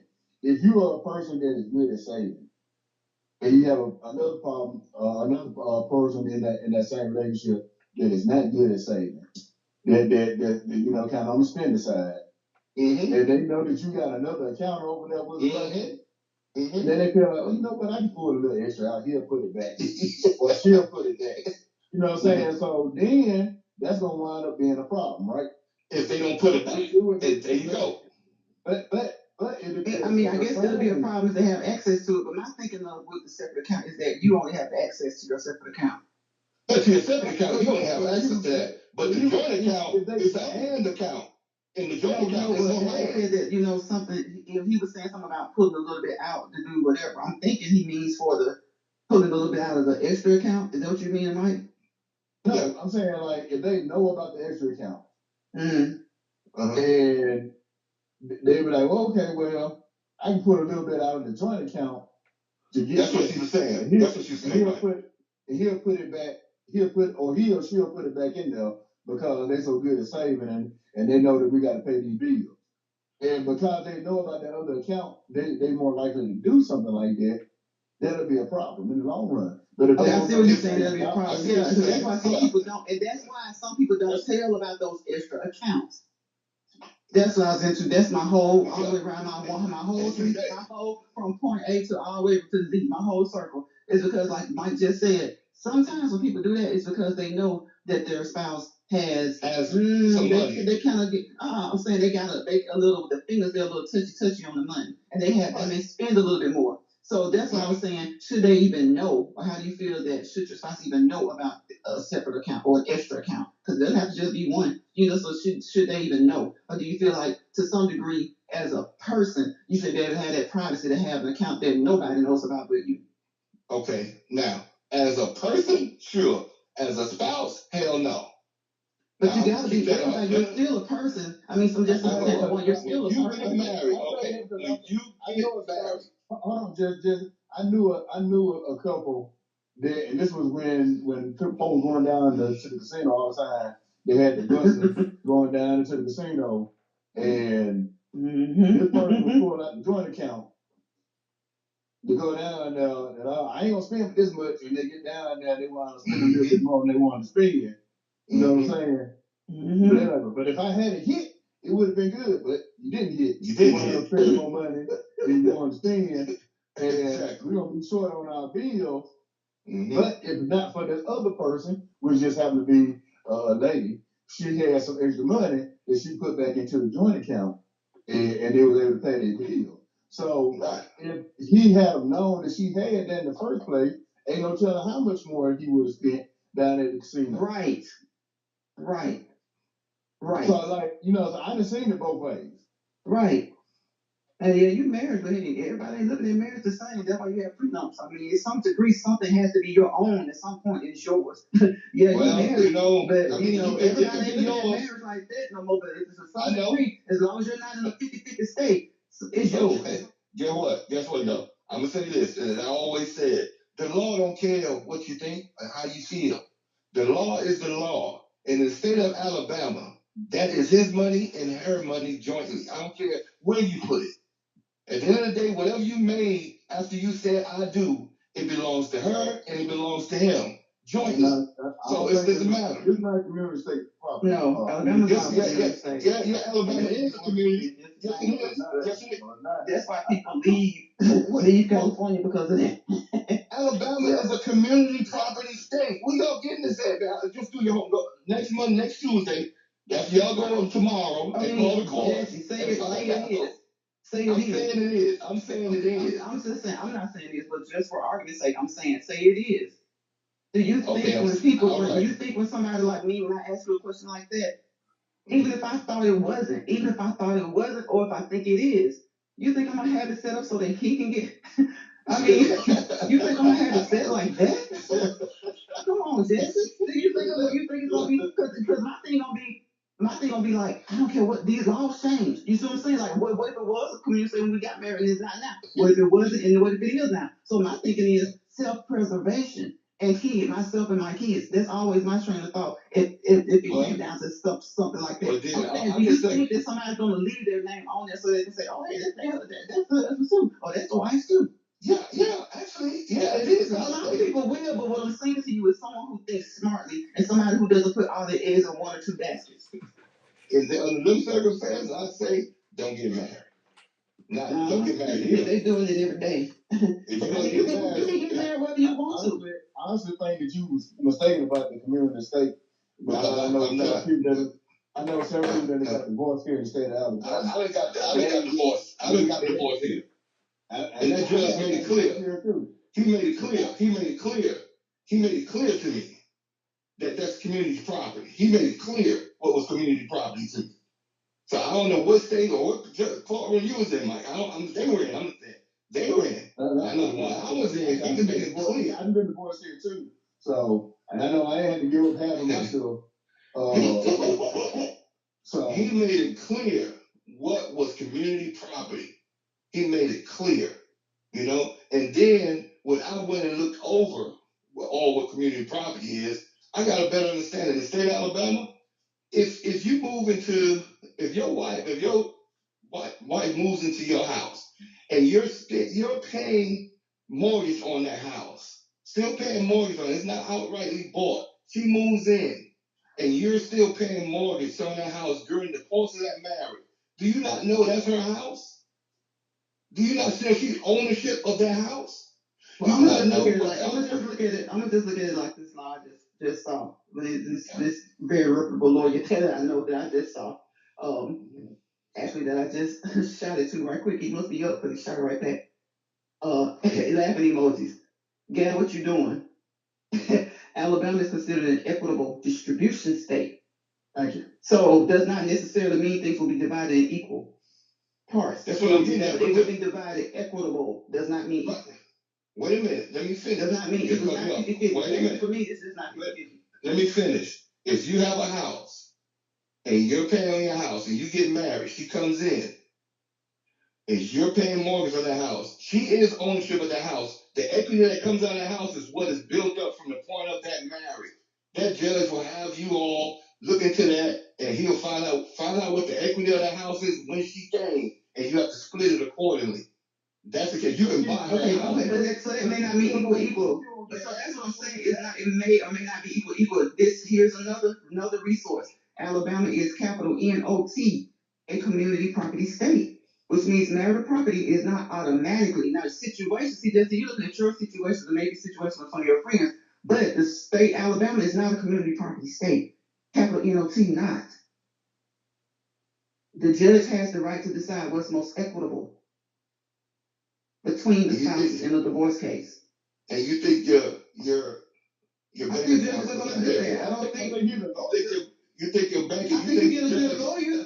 Judge, if we're not a community property state, period. I mean, it just depends on your lawyer how your stuff is divided up and what you have. That's another one of those things. That's just some personal thing. But as far as the state of Alabama, you said to do the research, right? I talked to two lawyers within 2-3 minutes. It's not a community property state. Is what we're saying. It's not an automatic 50-50. That's all I'm saying. It's not a community property state. When it comes to community property, they get half of your 50-50. Right. That's why those panels fly in California. That's why Shawna O'Neal moved back from Florida. Yes. To California. Found divorce papers in California. Yes. Yes. Think about Alabama fix all this old money. Folks ain't trying to be community. All this old money around here, the way this divorce rate is. Shit, most of the damn South is the reason why the goddamn laws like they law. They lost South, well, South in the West. Well, as far as this one right here, when he's talking about this money, this Alabama is not a community property, and I'm sure they got their reasons for that. Mm-hmm. And it ain't the working class. it ain't because of the working class. That's why people will go back to California, like Mike said, and that's why some people are trying to get the heck out of there because of that community it being a community property state. I think also what I think when meaning with California, you marry in, you can get damn near, you can get half of that shit down there. But here, here, no, you get what you come into in this state. And so whatever under that marriage you build, the husband and wife has equal rights to it, what you build into marriage, not what you have overall. Like inheritances, no. People can't get your inheritance, you know. All I know is it's not a community property state. It's not a 50-50 when it comes to divorce. Like that's all I say. They're gonna get a heck of a lot. They're gonna get a heck. It depends on your judge. It depends on your judge. It depends on your standing. It depends on your situation. They could prove that they had most of their money before they got married. Then yeah, but anything after that marriage, you gonna get. He or she gonna get. It don't matter if it's a man or a woman. I'm just saying after you get married, you know, you're entitled to. And then it might be like with the military too. In a lot of these places, you have to at least be married about good 10 years. 10 years, yeah, 10 years. And then you get a big certain portion. It's still not necessarily going to mean half. Oh, in Alabama, I think 10 years. And then you will get a portion, like with retirement, you will get a portion. You'll get a portion. In Alabama, you'll get a portion. I'm not going to say half, just like you were adamant about community. You were adamant about community. You were adamant about community. You gotta be open to receiving. You gotta be open to receiving, Jesse. You were adamant about community. I know. You gotta be open to community. You gotta be open because they're community. I knew Alabama was a community state. I knew that. But we even got completely away from it. But yeah, for most purposes, I don't think that it's a huge deal that your lady makes more money than you until that point comes where it's thrown in your face. Me either. I don't think it's a big deal if they have another account. I don't, because if the love is real and the love is there and that person and the respect and the vows, whatever your marriage is supposed to stand for, should automatically mean that. But sometimes things change, people change, situations change. So I think in a perfect world, you should be able to know what's in their joint and if they have extra and all that stuff. But we're talking about people. We're talking about human nature. It's not gonna be that way no matter what title you put on the relationship. Some relationships will be, but not all. I think God put it best. As long as there's no emasculation going on, I don't think that many people have much of a problem with it. Period. Right. But whether you have a joint or a separate account at all, it's the emasculation part that gets to it. Like you can't dehumanize somebody. You can't. Right. You can but you shouldn't. I think at the end of the day, if them bills are paid, everybody should be happy.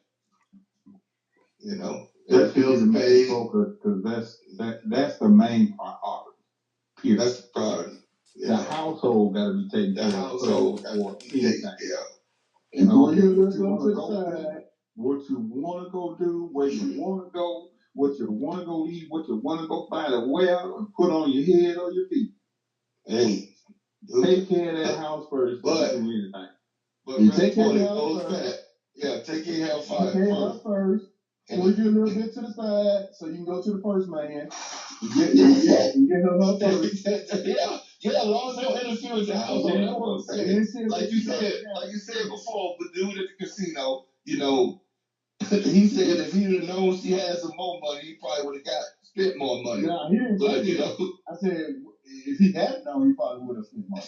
Oh, you just speculating. You know when you get down there, you get to put it on that slot machine now. But you want to know the good thing about it, he had a wife that had her back up and she filled the gap.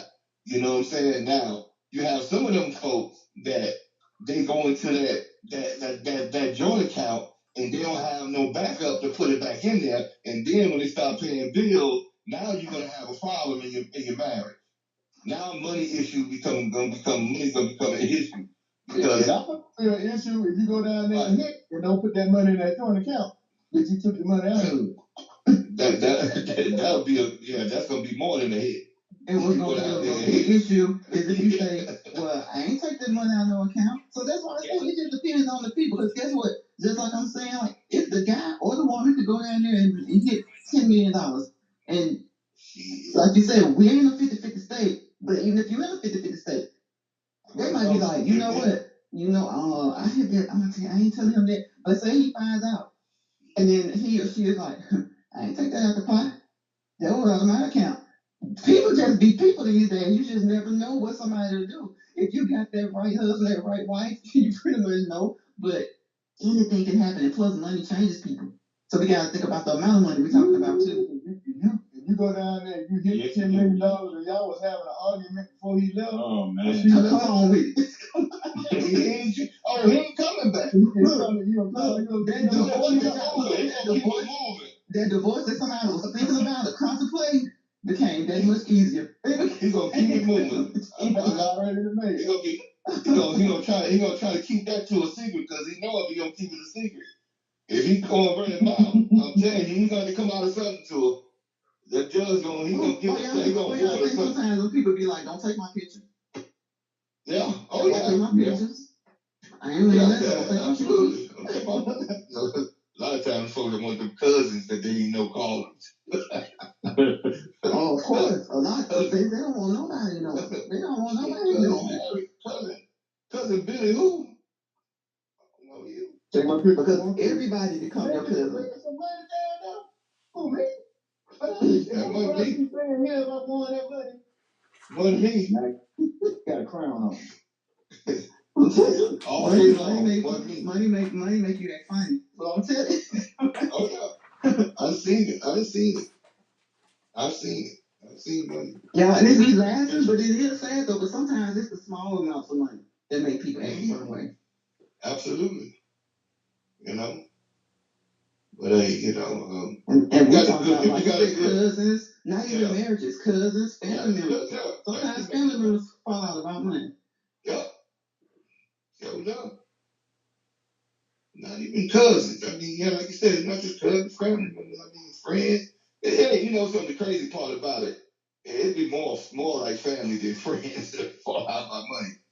Normally friends do the right thing. Because sometimes I think some family, not all family, I don't want to speak for all people, but sometimes I think when people find out that you come into a large sum of money, certain people feel like you have an obligation to help family. To whenever they come to you, oh, she got all that money, or that she got that amount, then you're supposed to help family. My thinking is my obligation is always to my kids, my parents, my siblings, and anybody else who plays a significant role in my life. That way. But you got some you ain't seen since the last family reunion. Yeah, and they feel like if this a get together, you supposed to sponsor it. Yep. Sure enough. You're right about that. And that ain't even got to be no big money. that be little money, Yeah. Shoot. But if anybody on the line hit the lottery or go down there to the casino and hit something, I'm gonna ask y'all for a loan, and that's gonna be the only time I'm gonna ask. Let me get it.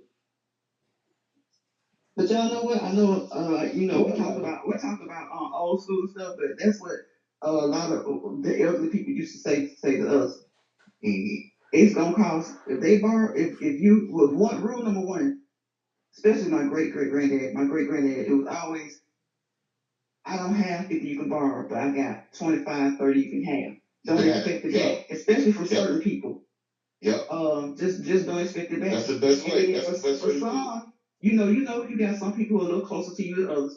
You got a little ties to them a little bit. People relationships are different. But you still, even though they don't do right, you let them borrow one time, they don't do right. You let them borrow a second time, they don't do right.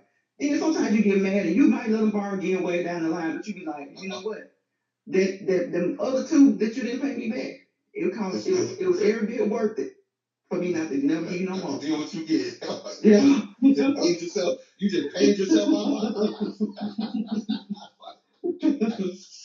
But me, I got one or two of them. They come to this little funny. Well, I owe you. You'll never be broke. All right. Okay. As long as I'm broke, you'll never get. They think it's a joke. They think it's really do. You'll be broke. They really think it's funny. They really think it's funny.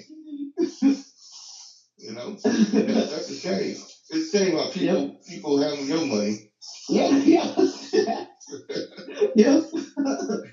They don't know whatever shame or whatever embarrassment they have to say, hey, I need a little more time. It's just going to do that instead of just not responding to people. Because sometimes people just won't respond to you back. And then when they do, you do see them, oh, I was going to wait till this. Well, what if I truly did let you get that on the bill? My bill wasn't going to wait because we had an agreement. Because you do have family who or friends who will literally give people their last. You know what I'm saying? Like they will literally let you, if you got something that's more pressing, right? You know your power bill can be paid like next Friday. Say I know, well, okay, my power bill paid next Friday. They got to turn her water off now. And you get it, and she's saying, oh, I get paid every Wednesday. Then Thursday come, you ain't heard that. Friday, it's time for your bill. When you know you want these people to go pay your bill, ain't no direct deposit, or if this may be a withdrawal or whatever. And you still ain't heard from them, they supposed to pay you back Wednesday. Yeah. You let that, you say their water, but then they don't get learned about your power. Right. Because they don't know what you're going to do with that money. Yeah. They thought that's folks counting your money. Yeah. Literally, they counting your money. Counting your pockets, counting money in your pocket. And that I don't like. When I owe somebody, they ain't got to be asking me. I'll be like, hey, I got you. I'm going to pay you such and such. I'm going to give you this right now. Give me a minute and go get it. You know, now they got all these different apps, so if you forget, you know, you would call and look, man, Cash App you, I'm going to Zelle you, I'm going to PayPal pay you. In many ways, you can pay folks without having to look at it. It seems like they be ashamed to say I ain't got it. But then at the same time, what about your shame where you just ain't saying nothing? Do you not have a shame for this? Because even if I get upset or get mad about it, say like I said, same scenario, my power bill coming up, now that you have that, thinking, okay, your water might get cut off right now, so I'm gonna let you have that. Well, even though it may throw me a little bit, I'm gonna have more respect for you. I might not even let you borrow as quick this time. I might be saying, well, nah, because I got this coming up, so you can't get it this time, because last time you didn't have it. But I'm gonna still have more respect for you, and I will probably let you borrow again later. Then if you say I don't have it, then you just don't talk to me. At the end of the day, come for you to pay, you don't say nothing. Mm-hmm. It's 2 days after, you don't say anything. Mm. Oh yeah. Yeah. And sometimes you can owe somebody and you both literally can forget. Say you forget. Or he can forget. He or she can forget that you owe him. Then you roll up on and say, hey, I owe you $20. They be like, yeah. Let me ask you this before we get into anything else. I gotta ask you this. But anybody else on this line, have you ever borrowed money from somebody and forgot that you owed it to them? I ain't never forgot. Truthfully, I never forgot. Don't forget to owe somebody. Don't forget. I ain't never forgot. What they do is they try to play that Jedi mind trick on you, and they don't talk about it. And if you don't talk about it, we just don't talk about it. And then hopefully you won't forget. That's how they do. But then when they need it again, yeah, and then when you need it again, and then they're like, damn, I thought they forgot. And then you still saying, I did. But since you thought I did, you played that game. Mm-hmm. And then sometimes if it's somebody just you like something, Veronica, that's how I was just about to say that. It's like I got a friend of mine, we do it all the time, and I had forgot. And then when I saw him, I remember. But when I saw him and I remembered him, it dawned on me. I said, man, they'll owe you such and such and such and such. I said, yeah, man, I wasn't even thinking about it. I said, man, let me pay you your money and stuff. And I'm going to pay you. I ain't going to be walking around here owing you. And then when I didn't even think about it, and then I had like, just because you didn't remind me, and I reminded myself, I ain't gonna act like nobody knows now. Yeah, and see, the thing about this too, just is that you know who probably like people's demeanor, their behavior. You know who legit. But some people, you kind of like. Some people, it's almost like you don't expect the $20 back. Say for instance, you don't expect it. So it's kind of like a back and forth thing. You know, if he got it, you got it. You know, if you got it, he got it. So some people that you establish their rapport with. Yeah. You know, so it's kind of funny. You can laugh it off like, man, you owe me about $25. But it don't matter because you know he always got you the next time. Oh, you know? Yeah, exactly. Yeah. Exactly. Sometimes, we recycle our money amongst our friends. Yeah. Right. Real good friends, we just recycling that money. Look,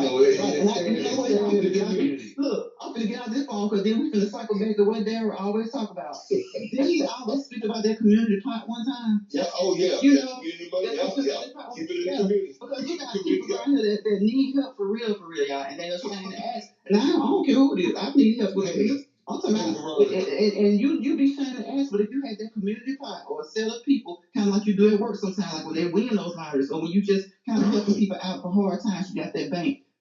We don't do that no more. Let me ask y'all this: have y'all seen that commercial? No, this like this little thing that I don't know it was online what, but it had Good Times father, the father from Good Times, James Amos. Mm-hmm. Yeah, it had him. It had these two comedians, right? I forget who the two comedians in, but Good Times father, James Amos, right? He's sitting down on the porch, right? So a dude comes up saying, "Hey man, don't you owe me $20?" And dude's like, yeah, I owe you $20, but man, look here, all I got is 10, man, like that. And he said, okay, I'll get you 10 later. So another dude comes over and he's like, hey man, don't you owe me $20? And dude's like, well, I ain't got the whole 20, but I can pay you 10. Then you tell the other dude comes up, hey man, don't you owe me? So before all said and done, they have all paid each other off of $1.5 bill. Yeah, I had to keep reminding this thing back to see how they did this. You know, they paid each other off. Nobody owed nobody from one $20 bill. Everybody owes each other $20. Yeah, it's like it's just little small ways that money can help each other. Like, you can just be a cook. It can be up on this phone right now. Like, okay, y'all, every pay period, whatever we get paid, because we don't plan to go in unless it's needed. Whatever you get paid, just make sure you do it when you get paid. And if you can't, just say it. But as long as you do it at least 50% of the time, put your $10 in, put your $10 in, put your $10. Yeah. And some people, even just it may not be a lot of money, it's a small bill, it may be somebody's power. Yeah. It may be, and you don't want it back because that's what the pot was. That's what it's for. You don't think people be doing it no more. And I ain't gonna say everybody don't, but I don't see that a lot anymore. Nah, that community ain't there no more, unfortunately. And that's that type of system we just said there, Veronica, would save a whole lot of people, a whole lot of stress and anxiety, just to know they had that sort of, crutch, to lean on. Yeah. And, and no shame in it. No shame about it. No shame. Everybody just put some in it. Everybody put some in it. Yep. Well, guys, it ain't like you have to stop. It's just going. At the end of the month, I may put more than you, and you may put more than me. Just like I say, somebody may do that person who may need it first. At the beginning, may put $100 in there when everybody else was doing 5 and 10. So just contribute to the pot, whatever it is. Because if you give it from the heart, it doesn't matter if it's an amount. We agree to say 10, 20. If you give it from the heart, you may do 100. You may do 50 sometimes. Absolutely. Well, guys, it's time for me to get off the air. Y'all had a great conversation. I appreciate it. I was listening, but I was getting ready for work too. But gotta make that money. Gotta go hit it. Gotta go. Look, recycle that dog $1 bill there. I know that's why he did it, because he messed around and had that question boy, and then he gets filled on. Hey, I gotta go get it, y'all. I gotta go get it. So, hey, y'all have a good weekend. Tomorrow it might be a little rough, so y'all be careful out there tomorrow. Hopefully it'll pass. We'll have some bad weather tomorrow. Tomorrow after 10 o'clock tomorrow is supposed to be coming in. So it's gonna be one of them midnight storms. Mm-hmm. So if you got a weather radio, make sure you charge your phone before you go to bed tomorrow night, so it gives you alerts and everything. And hopefully by Saturday morning, everything's been moved out. Cool. I hope so. Just pray that it don't get too bad, because Lord, California just had a doggone tornado, y'all. Los Angeles, of all places. My God. And then they had that snow. It's almost spring. And flood. Mm-hmm. Yeah, but it was so much snow. It was melting, and Mm-hmm. They've been catching it in California, boy. And usually they just mostly have to worry about the earthquakes. Not even some may be hurricanes, but not even. Y'all notice that they don't even have hurricanes as much, and they're up on the Pacific Ocean. No, they're hardly out there. They're doggone forest fires. Right. We haven't heard nothing about that. We haven't heard nothing about the forest fires, have we? All that rain they getting up there. You know what? Yeah, I'm sure that's been one of the good things that came from that. Because they sure would have. I can remember one of my friends looking off her balcony, like looking at one of the forest fires, and then she was like, "Okay, I'm hoping this." She didn't think, because once you start doing out there, you get to kind of realize who needs to evacuate, who didn't. So she was out there sitting on the porch, just like showing us the smoke. Wow, that's crazy. Hey guys, I'm gonna see y'all. Y'all be careful, and we'll talk on Tuesday. Yeah, everybody be careful. Have a good weekend. Be safe, y'all. All right, thank you. Good night. God bless. All right.